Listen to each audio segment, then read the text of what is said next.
Hello, my friends. Welcome back to Ultimate Fishing Simulator 2. So, I've put in a little bit of time with the game. We are now level 3. This means we have unlocked a couple things. First of all, we've unlocked Zelassilanitsko, which is a nice little lake that we will go and visit in this episode. But before we do, we have to get ourselves sorted out because we've got some issues with our equipment. Looking at our equipment setup here, we have this CarpTac feeder rod. There's well, listen, what I'm going to do is I'm just going to clear all our fishing setups. How about that? It's going to make it easier for me to show you guys where we're running into some struggles here. All right, so if we look at rods, we've got two of the CarpTac feeder masters. They're a universal rod. You can pretty much use them for anything, and they have a 3.5 kilogram strength. Okay, whereas the telescopic rod that it started us out with float fishing only has a 1.59 kilogram resistance. All right. This. Whoops. Let's see. We'll just choose the CarpTac feeder rod. Okay. So when it comes to reels, you'll see that we have our free reel, which is 1.8 kilograms. That's perfectly acceptable for our telescopic rod. But then we've got a 4.5 kilogram rod and a 3 kilogram rod. And if we remember, this is a 3.5 kilogram rod, which means that the 4.5 kilogram reel is a bit heavy for it. We actually risk breaking the rod unless we run a very light line in comparison. And then we have the 3 kilogram reel, which is great for it, and so we can set up one of these rods with an appropriate reel and line and stuff, but then we've got one reel that just runs too heavy.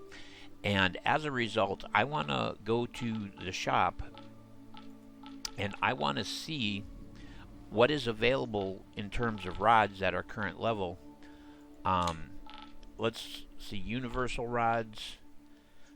Yeah, next universal rod is the Power Catch, which is a 43 kilogram rod. So that's way beyond us. Float rods. The next rod up is 6.8 kilograms and is 580. Spinning rods. You know what? Right here we've got the Predatech Fast Perch 210. It is a 5.4 kilogram rod. It's a 2.1 meter rod. It's only 250. Let's buy that one. And let's go back to our setup. And so for let's see. So for spinning, what we're actually going to do is we're going to use that new rod, Predatech. We're going to put the 4.5 kilogram reel on it because that is appropriate to it. And we've got some, I picked up basically the heaviest line that we can have currently with our setup, which is this braid. So we're going to put the 3.47 kilogram braid on it. Going to put a 5 kilogram leader, and then just whatever kind of spinner or whatever we're going to use. So what that's done is that's made it so that we now have some potential use for things here. Our light telly, that's what's going to go in there, is our telly rod. And because it's light, we're going to put the 1.8 kilogram on there. And so the 1.5 kilogram line is appropriate. Put a 2.5 kilogram leader on it. BobberTech bobber. There's our float weight. And I'm going to put a number 10 bait hook on there. And we'll just, I don't know, throw a caster on just to put something on there. And so then our heavy float rod. So that's going to be our 3.5 kilogram CarpTech with the appropriate 3 kilogram reel and the 2.51 kilogram line. Put a 5 kilogram leader on there. Put our float on. And our weight. And this is going to be a number 6 sprout hook. And I think we'll go doe. Bodeo doe. There we go. So now I feel like our setups are much more appropriate, and we're down to $52 here with our in-game money, but we should be able to tie into some fairly sizable predatory fish with our spinning setup. We can fish light with our telly and bait it for things that like perch and smaller fish are going to be more interested in, and our heavy float, we can get in there and go after the carp. I think that that's a good solution to it. And I know it's 5 minutes of our playtime here that I've spent on this, but I just noticed the imbalance in terms of what we had for rods and reels and things, and felt I needed to sort that out. I also needed to stand up because I was getting a cramp in my left foot, of all things, for some reason. All right, so go fishing. Oh, one last thing. I did my daily quest. It unlocked enough points. I was able to unlock a monthly quest. The quest is to catch 45 kilograms of yellow perch. And yellow perch only appear on our first map. So our second map, we're not going to be able to work on this monthly. But that's okay, because we're going to go check out. So the last sea linnets go. I did go in to the map just to see, what kind of territory we were looking at, and I had to pay 50 credits for the license. As always, we're going to start morning. We're going to start overcast and go fishing.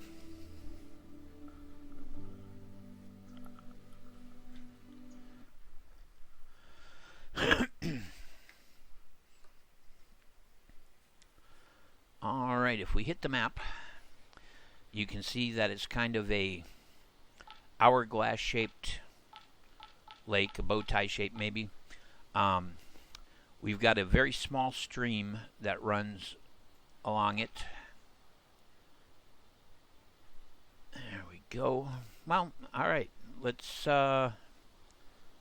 see what we got here. So my first interest is in structure, because structure is where fish live, and based on their preferences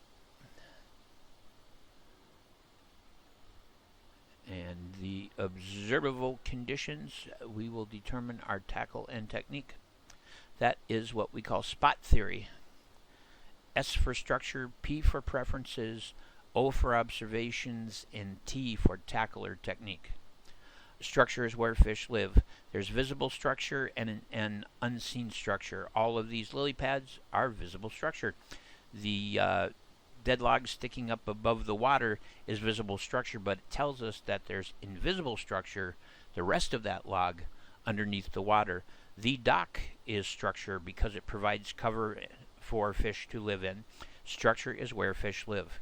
Now, when you see a piece of structure, for instance, this lovely down tree over here, you have to know, well, what kind of fish like that kind of structure.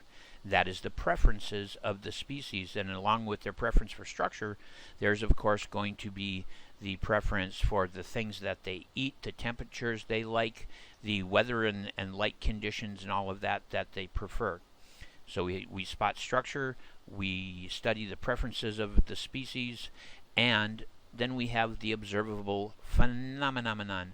In this case, observable phenomenon, it is morning, it is cloudy, the water is tinged dark green, its clarity is moderate, the temperature is 11 degrees centigrade, it is raining. Then, of course, is the barometer rising or falling?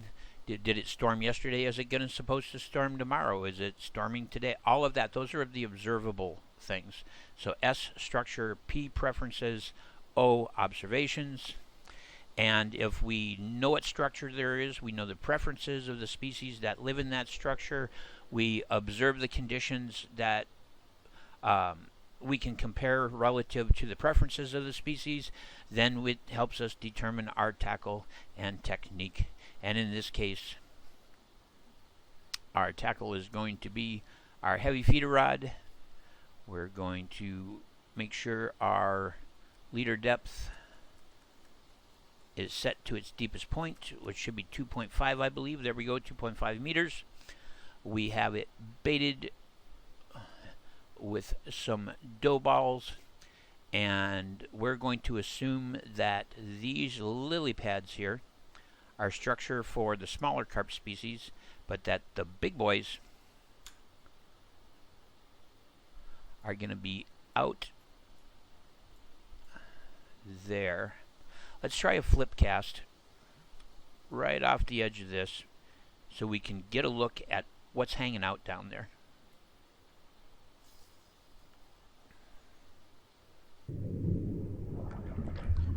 Alright, so we have a weedy bottom. At 2.5 meters, we are just above the bottom. That's not bad. It tells me that if I want to fish the bottom, I need to come in a little shallower. But right now, we don't need to fish the bottom because he was perfectly happy to take that.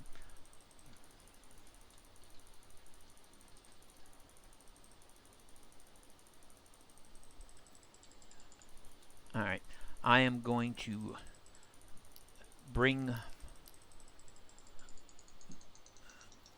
up our tension a bit so we can apply some pull on this fella.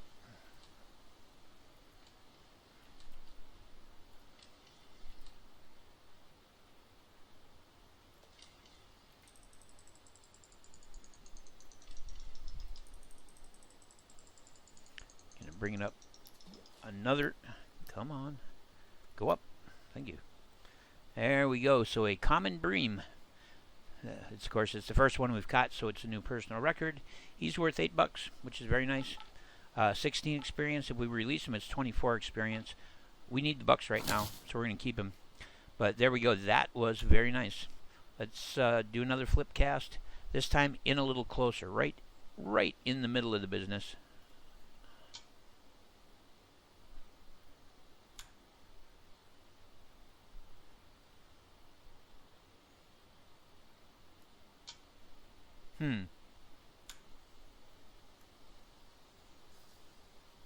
There it went. It was just like it did not want to go. That appears to be resting on the bottom. Now, when you're in really close like this, you will not be able to go to the underwater camera. It's too close to your character. So, since I want you guys to be able to see what we got going on underneath, we'll drop it right in the middle of those ones. There we go.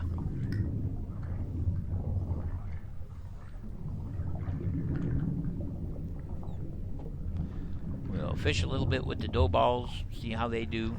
Then we'll swap over to the caster, see what's interested in those. Of course, we got regular worms we can fish with. But there are so many different kinds of structure all together at this bridge. It's just an ideal location. Hey, how ya doing? Alright. He's running a bit hard here for our... there we go. Needed to turn our drag down a little bit.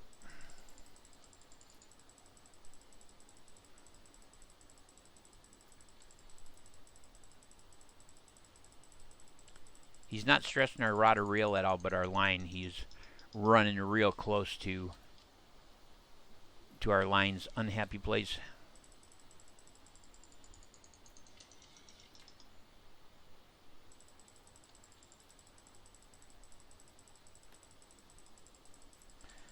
I'm watching the meter, and when the meter is consistently at 1/3, when we apply pressure to him with the raising rod, that's when I'm gonna take my tension up a step.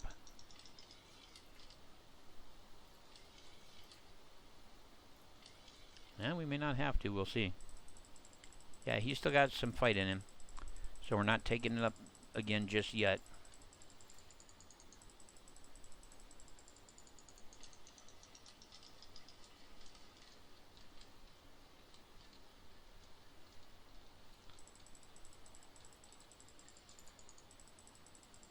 Turn him.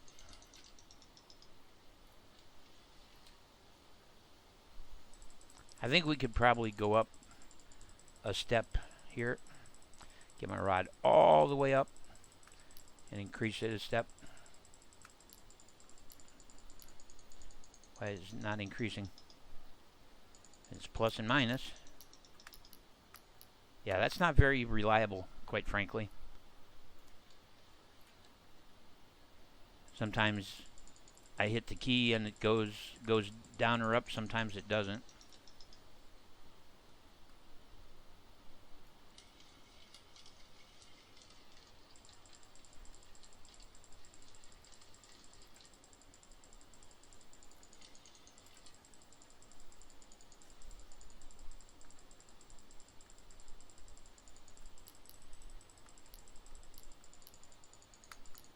Maybe it's not. Okay, there we are. I had to tap it like 5 times before it finally went up a full 2 steps.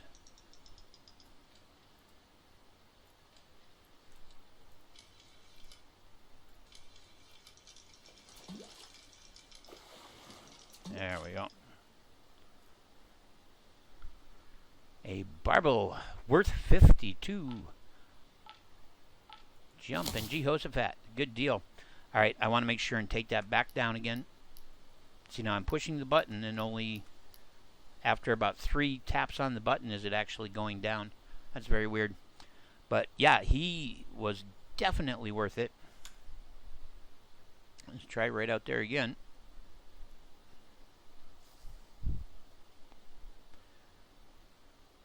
That didn't go anywhere near where I wanted it. If you hit R, you can completely reset. I believe it's R. But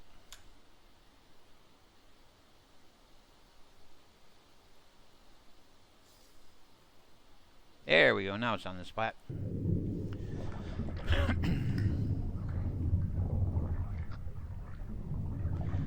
Would not mind another one like that. Ooh, that's a big old purdy pike. Check him out. Getting excited there, pal.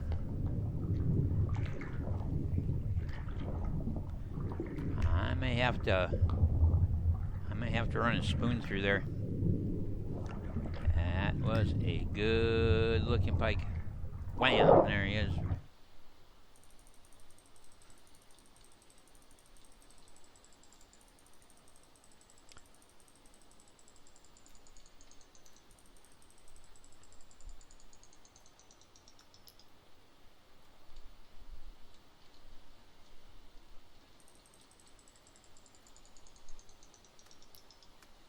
See, I'm tapping it. There, finally went up. That's an issue. Quite frankly, that's an issue. Because if you've got a big fish on and you try to take your drag up to see if you can muscle him yet, and it goes into the red and you hit minus to drop it back down so you don't snap off and it doesn't respond to your key input. Not so pretty good, yeah? Common bream. Not so pretty good. Well, we are going to swap over to this for just a moment and see if one of these pike would like to take a whack at this.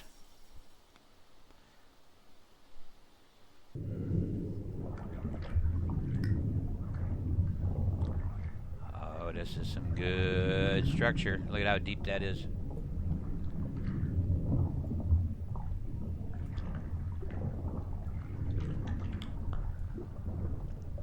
Not the best lure for these low light conditions, but it's got some yellow on it.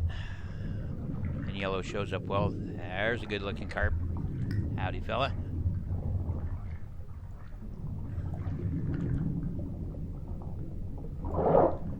Hello, Mr. Perch. Come on in and see me. I will take a perch. So this species doesn't count towards monthly mission because he's a European perch, not a yellow perch. I'm going to keep him. He's a good-looking fella, but he's not who I want. I want to tie into one of these big northerns.